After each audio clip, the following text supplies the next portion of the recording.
Raila Odinga, who is the ODM party leader, will be taking the Azimio La Umoja gospel to Ukambani later today. But one man will be missing in action.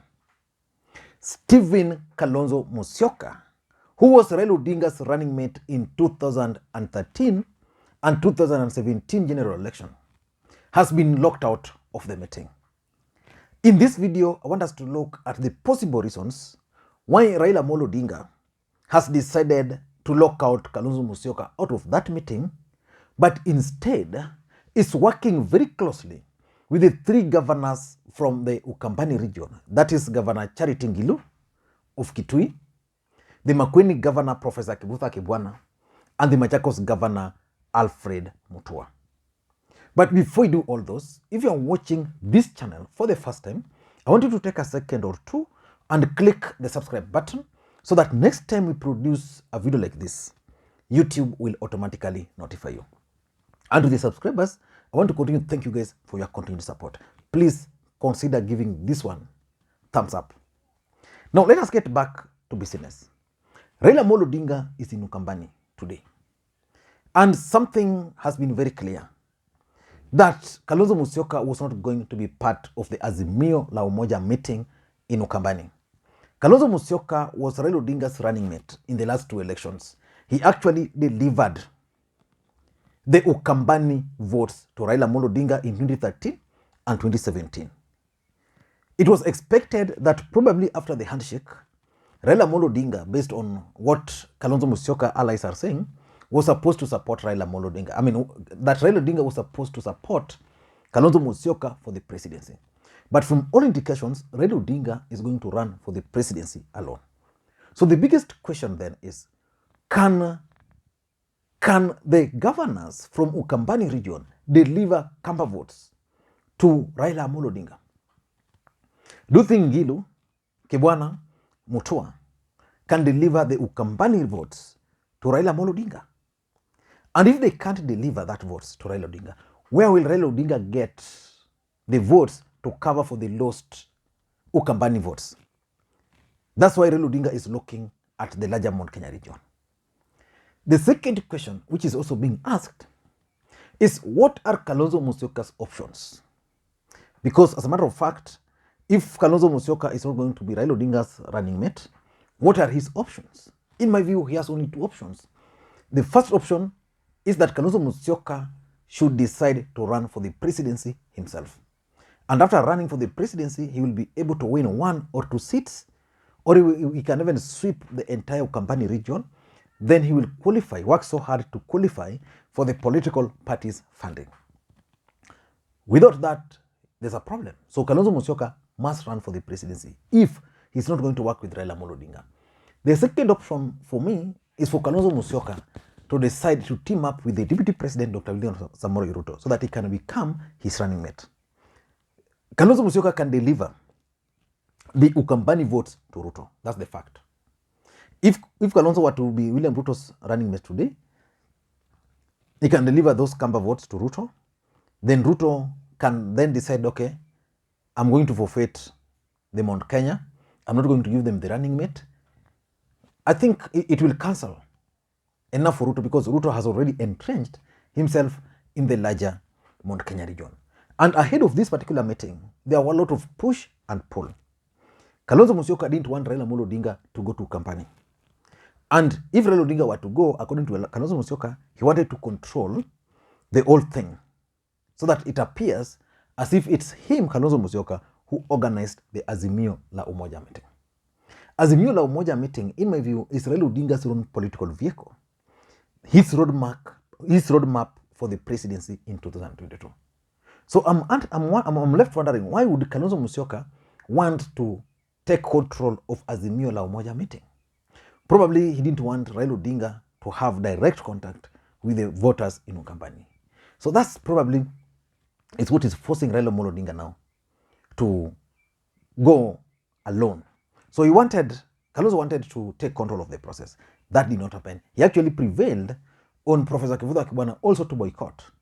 But Professor Kibutha Kibwana refused to do that, which begs the question, Why is Raila Odinga going to the Ukambani nation without Stephen Kalonzo Musyoka? I've always said, in politics, nothing happens out of mere coincidence.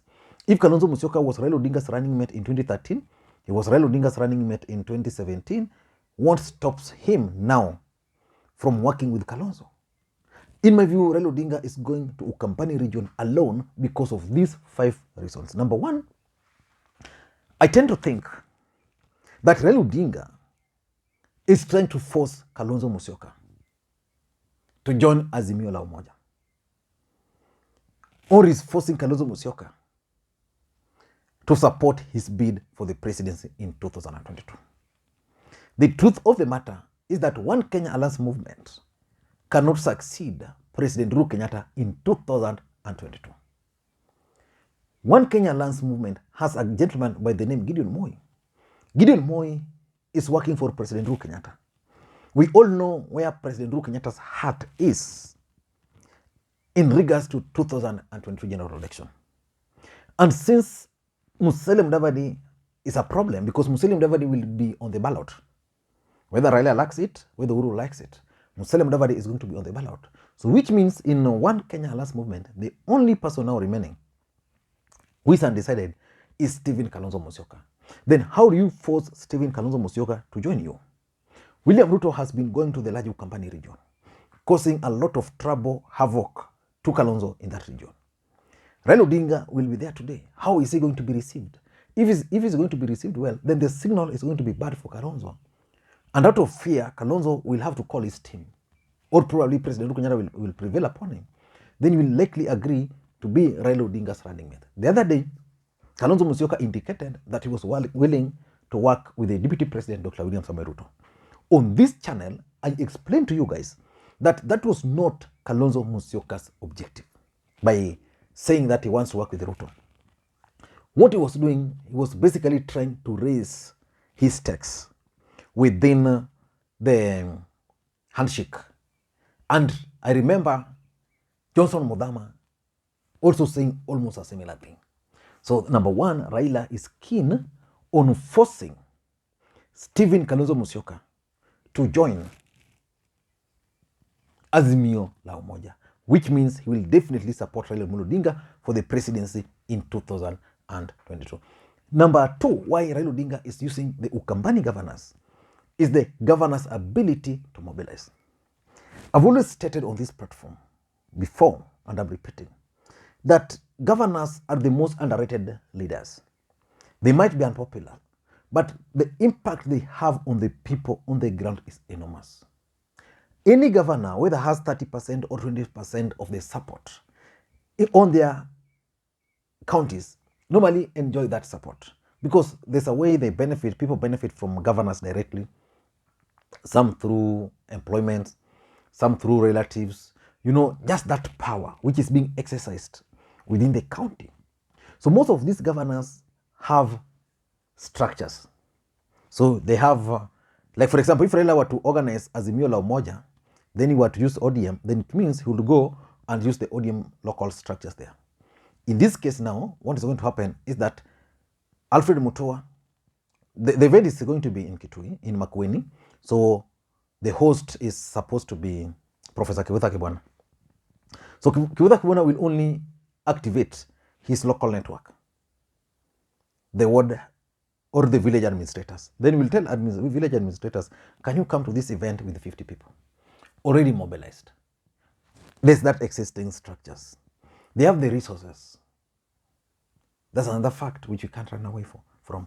Governors have resources because most of them, they get good money. I mean, this country is corrupt, there's a way, so the truth is they have resources. So Raila is using the governors because number 1, the ability to mobilize. They have the resources. And then the governors interact with the people at the local level every single day. Number 3, why Raila Odinga is using the governors, I think Raila Odinga is keen on isolating Kalonzo Musyoka. Raila is running for the presidency. Kalonzo Musyoka is saying, I'm not going to support you in 2022. Then what do? You get off the shadows of Kalonzo Musyoka. So that when we go to the elections, Raila will have his own people behind him. As we speak now, the chance of anybody claiming that Raila Odinga cannot win the support of Ukambani region is so high. Why? Because in 2013 and 2017, he worked very closely with Stephen Kalonzo Musyoka. Even me personally, I've always maintained that Kalonzo Musyoka has a sway over the Ukambani region. Why?